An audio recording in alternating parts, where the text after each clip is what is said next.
Welcome বন্ধুরা, তোমরা সবাই কেমন আছো? আমি তো খুব খুব খুব ভালো আছি। তোমরাও ভালো থেকো। যে যেখান থেকে আমার ভিডিও দেখছো তারা নিশ্চয়ই সবাই ভালোই আছো। ঠাকুরের কাছে প্রে করি আমার পরিবার যেন সবসময় ভালো থাকে, সুস্থ থাকে। তো বন্ধুরা চলো, আজকে আবার একটা রেসিপি নিয়ে তোমাদের কাছে হাজির হয়ে গেলাম। একদম চট জলদি 5 মিনিটের রেসিপি। আর এখন শীতকাল মানে তো নানা রকমের শাক সবজি ধরো পাওয়া যাচ্ছে।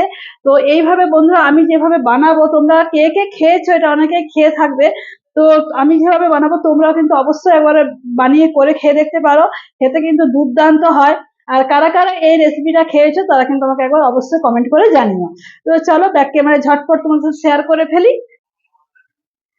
আজ দেখো তোমার সাথে কি শেয়ার করব, কচু দিয়ে পনকা শাক।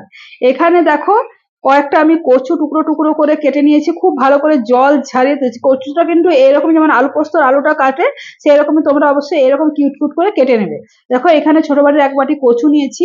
আর এখানে একদম টাটকা একটা পনকা শাক নিয়ে নিয়েছি, খুব ভালো করে কেটে জল ঝরিয়ে নিয়েছি।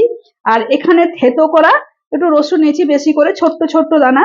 তো দেখো একদম থেতো করে নিয়েছি। এখানে একটু সামান্য নিয়েছি ধনে পাউডার, হাফ চা চামচেরও কম করে নিয়েছি। একটু ধনে পাউডার, একটু জিরে পাউডার। এখানে নিয়েছি সামান্য একটু আদা আর 3টে কাঁচা লঙ্কা। এখানে নিয়েছি স্বাদ মতো নুন। আর শাকে বলে হলুদ ছাড়া শাক যেহেতু রান্না করতে নেই, তাই 1 চিমটে দেখো হলুদ নিয়ে নিয়েছি। তো হলুদটা তোমরা যদি কেউ না চাও স্কিপ করে যেতে পারো, এটা হলুদটা না দিলে মনে ভালো হয়, কিন্তু শাকে বলে হলুদ ছাড়া খেতে নেই। তাই আমি জাস্ট একটু ঠেকিয়ে দেবো। আর এখানে নিয়েছি 2টো গোটা সমেত শুকনো লঙ্কা আর একটু কালো জিরে। তো চলো প্রথমে আমি যেটা করব, কড়াই অলরেডি বসিয়ে দিয়েছি। তো কড়াইয়ে প্রথমে দিয়ে দিচ্ছি জল। কড়াইতে দেখো তোমরা তোমাদের অনুযায়ী মতো দেবে, যে যেরকম শাক নেবে সে সেরকমই নেবে। তো এখানে জল আমি নিয়ে নিয়েছি, জলের মধ্যে প্রথমেই আমি দিয়ে দিচ্ছি কচুটা। তো কচুটা জাস্ট একটু ঢাকা দিয়ে দিচ্ছি, কচুটা জাস্ট একটু ফুটবে, একটু ফুটে আসুক। তো ঢাকনাটা খুলে তোমাদেরকে দেখাই। দেখো কচুটা আমি মিনিট দুয়েকের মতো, আমি একটু যেহেতু ফুটে এলো, এখনো কিন্তু সেদ্ধ একদম হয়নি, মিনিট দুয়েকের মতো ফুটিয়ে নিলাম। তারপর এর মধ্যে দিয়ে দেবো শাকটা। এইভাবে তোমরা কিন্তু বলছি অবশ্যই বন্ধুরা কিন্তু একবার বানিয়ে করে খেয়ে দেখতে পারো। খেতে কিন্তু দুর্দান্ত হয়। তো এই রান্নাটা আমার মায়ের কাছ থেকে শেখা, আমি মায়ের কাছ থেকে আমি এটা শিখেছি। আমার মা খুব বানিয়ে বানিয়ে খাওয়াতো, খেতে কিন্তু আমাদের খুব ভালো লাগতো। তো তোমরা আজকে কিন্তু সকালে আমি মায়ের কাছ থেকে ফোনে আগে জেনে নিয়েছি, তারপর তোমাদের সাথে রেসিপিটা শেয়ার করি। যখন ভাবলাম যখন বানাবো তখন আমার পরিবারের সাথে নিশ্চয়ই শেয়ার করব। তো চলো এরপর এর মধ্যে কি দিয়ে দিচ্ছি তোমরা দেখো।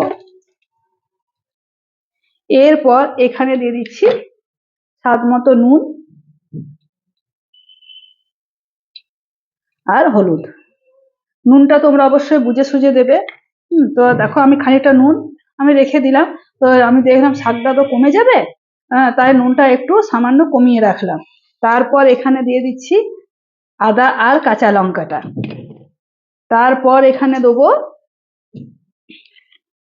জিরে আর ধনেটা। চলো সমস্ত কিছু দিয়ে একটু নাড়াচাড়া করব যতক্ষণ না আমার কচু আর শাক ভালো করে সেদ্ধ হচ্ছে। বন্ধুরা চলো ঢাকা দিয়ে দিই, খুব ভালো করে কিন্তু কচু আর শাক ভালো করে সেদ্ধ করে নেবো। তো এত সুন্দর হয় বন্ধুরা, তোমাদেরকে বারবার বলছি অবশ্যই তোমরা কিন্তু একবার কিন্তু আমার কথা রেখে বানিয়ে করে খাও। তো মিনিট দুয়েকের পর তো চলো তোমাদের কাছে আবারও হাজির হলাম। তো চলো দেখি কচুটা আমার কতটা সেদ্ধ হলো। শাক কিন্তু আমার মজে গেছে। আর এটা কিন্তু তোমরা জলটা দেখে ঘাবড়ে দিও না, এটা কিন্তু একটু পাতলা পাতলা হয়।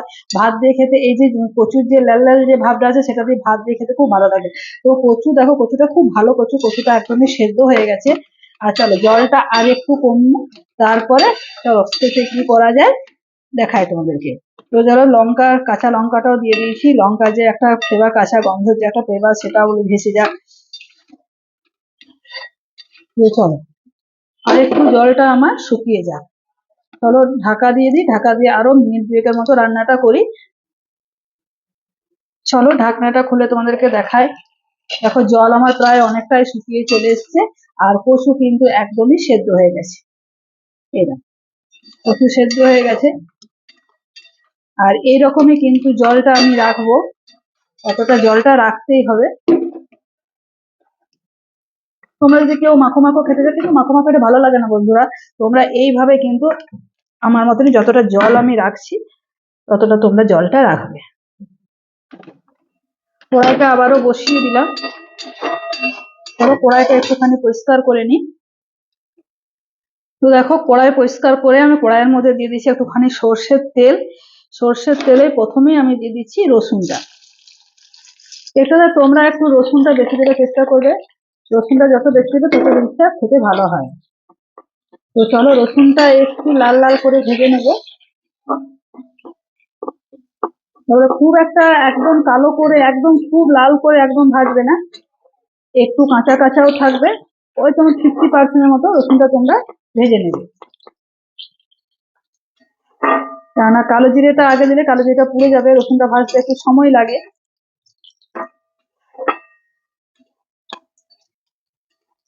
তো রসুনের কালার দেখো আমার ধরে চলে এসছে, তোমরা দেখো এইরকমই তোমরা কিন্তু ভাজবে। এরপর এখানে গোটা সমেত শুকনো লঙ্কা আর কালো জিরেটা দিয়ে দিচ্ছি।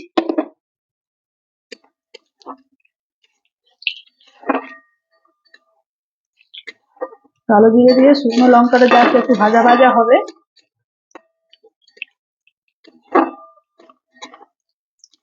যখন এই যে রসুনটা এটা ভাজবে, তারপরে এর মধ্যে শাকটা দিয়ে দেবো, খুব সুন্দর একটা গন্ধ ছাড়বে। গরম ভাতে যদি সত্যি বন্ধুরা একবার যদি এটা পড়ে যায়, খেতে কিন্তু দুর্দান্ত লাগে। অবশ্যই তোমাদেরকে বারবার বলছি, তোমরা অবশ্যই একবার বানিয়ে করে খাবে। চলো এই শাকটা এনে দেবো।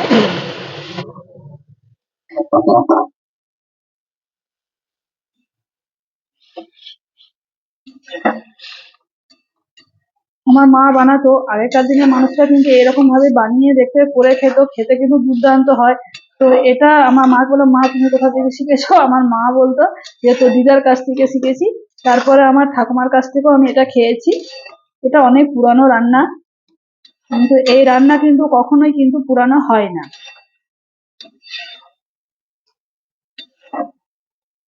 আর কিন্তু ঢাকা দেবো না, জাস্ট রসুনটা দিয়ে 2 মিনিটের মতো চলো ফুটিয়ে নিই। এইভাবে নাড়িয়ে চাড়িয়ে ফুটিয়ে নেবো। আর এইরকমই কিন্তু পাতলা পাতলা একটু তোমরা রাখার চেষ্টা করবে। হ্যাঁ, তো এটা কিন্তু ভাতে মেখে খেলে দুর্দান্ত লাগবে। তাই বলছি তোমরা বেশি একদম টান টান করে দিও না, একটুখানি গ্রেভিটা রাখবে। চলো তাহলে শাক আমার কমপ্লিট হয়ে গেছে। তো চলো ঢাকনাটা ঢেকে দিচ্ছি, 5 মিনিট স্ট্যান্ডিং টাইমে থাক। তারপরে একটা এই বাটিটার মধ্যে সার্ভ করে তোমাদেরকে দেখাচ্ছি। গ্যাসের ফ্লেম আমি বন্ধ করে দিলাম, দেখো। তো চলো 5 মিনিট থাক। তো চলো ঢাকাটা খুলে তোমাদেরকে দেখায়।